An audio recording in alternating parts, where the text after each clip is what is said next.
स्वयंपाकात स्वादाची जान, डीएम मसाले तुमच्या घराची शान. छत्रपती शासन महिला गृह उद्योग कबनूर इचलकरंजी घेऊन येत आहेत अस्सल परंपरेची मराठमोळी चव म्हणजेच डीएम मसाले. मटन मसाला, चिकन मसाला, धणे पावडर, गरम मसाला, बिर्याणी मसाला, तिखट चवदार मसाले आणि चटणी म्हणजेच डीएम मसाले.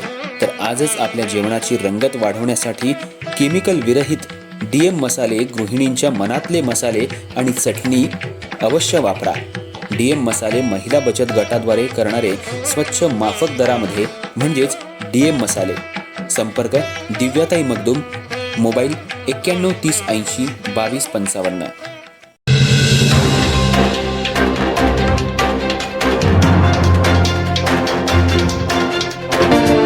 नमस्कार, मी तेजस्विनी मगदूम. एम मराठीमध्ये आपल्या सर्वांचं स्वागत आहे. पाहूयात ठळक घडामोडी. इचलकरंजी शहराची सध्या दुर्दशा झाली आहे. धुळीचं साम्राज्य, खड्डेमय रस्ते, निकृष्ट दर्जाचे केलेले रस्ते, अर्धवट काम करून सोडलेल्या गटारी, अशी अवस्था सध्या सगळीकडे पाहायला मिळते. रस्त्यांच्या कामाबद्दल विक्रमनगर परिसरातल्या भगतसिंग गल्ली नंबर 1 ते 5 मधल्या नागरिकांनी मोर्चा काढून आंदोलन केलं. तरीही अधिकाऱ्यांनी मात्र दुर्लक्ष केलंय. त्यामुळे नागरिकातून संताप उमटलाय. लोकप्रतिनिधींचं मात्र याकडे दुर्लक्ष होत असल्याचंही पाहायला मिळतंय. इचलकरंजी शहर म्हटलं की मँचेस्टर नगरी. इचलकरंजी शहर म्हटलं की मँचेस्टर नगरी. या शहराची ओळख आता दुर्दशा नगरी म्हणून झाली आहे. शहरातील आरोग्याचा प्रश्न, रस्त्याचे प्रश्न, पाण्याचा प्रश्न गंभीर बनलाय. इचलकरंजी महानगरपालिका झाल्यापासून पहिले 1 ते 2 वर्ष नागरिकांना योग्य त्या सोयी मिळाल्या, पण आता कोणत्याही प्रकारच्या सुविधा मिळत नाहीत. ना पाणी, ना रस्ते, ना गटारी. यामुळे नागरिक त्रस्त आहेत. शहरामध्ये धुळीचं साम्राज्य इतकं झालंय की यामुळे श्वसनाचे त्रास उद्भवू लागलेत. रस्त्यावरून जात असताना धुळीचं साम्राज्य, खड्डेमय रस्ते, शहरातल्या धुळीमुळे दुकानदार आणि व्यावसायिक वैतागले आहेत. विक्रमनगर परिसरातल्या भगतसिंग गल्लीतल्या रस्त्याचं काम हाती घेण्यात आलं होतं. तिथं अर्धवट रस्ते करून मक्तेदारानं पळ काढलाय.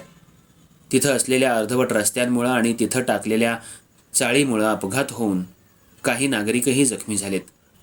तसंच धुळीमुळं श्वसनाचे त्रास आणि आरोग्याचा प्रश्नही गंभीर बनलाय. महानगरपालिकेवर काही दिवसांपूर्वी मोर्चा काढून आयुक्तांकडे तक्रार करत निवेदन देण्यात आलं होतं. यावेळी या निवेदनाची दखल घेण्यात आली नाही. तसंच मक्तेदार आणि बांधकाम अधिकारी यांनी उडवाउडवीची उत्तरं देत महिलांना आणि मोर्चेकरांना आश्वासन दिलं, पण रस्ता काही होत नाही.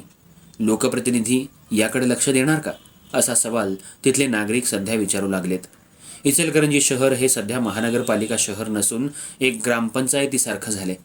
ग्रामपंचायतीद्वारे नागरिकांना सुविधा दिल्या जातात, पण महापालिकेकडून शहराला पाणी पुरवठा सध्या 6 दिवसातून एकदा होतोय. आरोग्याचे प्रश्न गंभीर बनलेत. शहरातील गटारी स्वच्छ होत नाहीत. आरोग्य कर्मचारी कुठं गेले? आरोग्य अधिकारी या महानगरपालिकेला आहे की नाही, का फक्त आलिशान बंगले, आलिशान गाड्या, सिक्युरिटी गार्ड लावून घेणं असाच उद्योग महानगरपालिकेमध्ये झालाय? सर्वसामान्य नागरिकांच्या प्रश्नांकडे आयुक्त लक्ष देणार की नाही? शहराला 1 आयुक्त, 1 सहआयुक्त आहेत. 2 महिला आयुक्त असताना सुद्धा महिलांचे प्रश्न का जाणून घेतले जात नाहीत? शहरामध्ये इतके प्रश्न असताना सुद्धा आयुक्तांचा बंगला मात्र चकाचक असतो. नागरिकांना मात्र खड्ड्यातून आणि धुळीतून जावं लागतंय. एकदा तरी प्रशासनातील अधिकारी आणि लोकप्रतिनिधींनी दुचाकीवरून शहरातून प्रवास करावा, तरच कळेल शहराची दुर्दशा कशी झाली आहे. सध्या खासदार, आमदार, प्रशासनातील अधिकारी या प्रश्नावर कधी वाचा फोडणार? शहराला पाणी, आरोग्य सेवा, स्वच्छ चांगले रस्ते कधी देणार? निवडणुकीपूर्वी आश्वासन देणारे लोकप्रतिनिधी आता गेले कुठे? जनतेला मात्र खड्ड्यात घालण्याचं काम सध्या सुरू आहे. अधिकाऱ्यांच्याकडून इचलकरंजी स्वच्छ सुंदर कधी होणार? फक्त 1 दिवस स्वच्छ भारत, सुंदर भारतचे कार्यक्रम घ्यायचे, नंतर ये रे माझ्या मागल्या, असा सवाल सध्या निर्माण झालाय.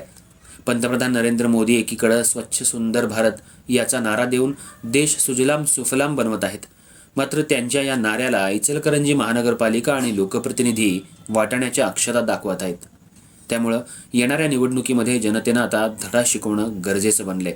चांगले रस्ते, चांगलं पाणी, चांगलं आरोग्य देण्याचं कारण की आपण या शहराचे सुजाण नागरिक आहोत.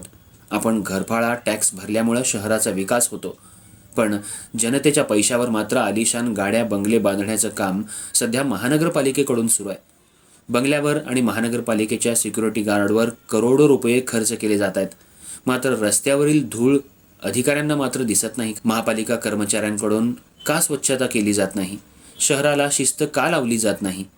एकाच दिवशी गरिबांचं अतिक्रमण काढलं जातं, मोठ्या लोकांचं अतिक्रमण महापालिका काढत का नाही? अशा दुटप्पी भूमिकेमुळं महापालिकेच्या कारभारावर सध्या बोट ठेवलं जाते.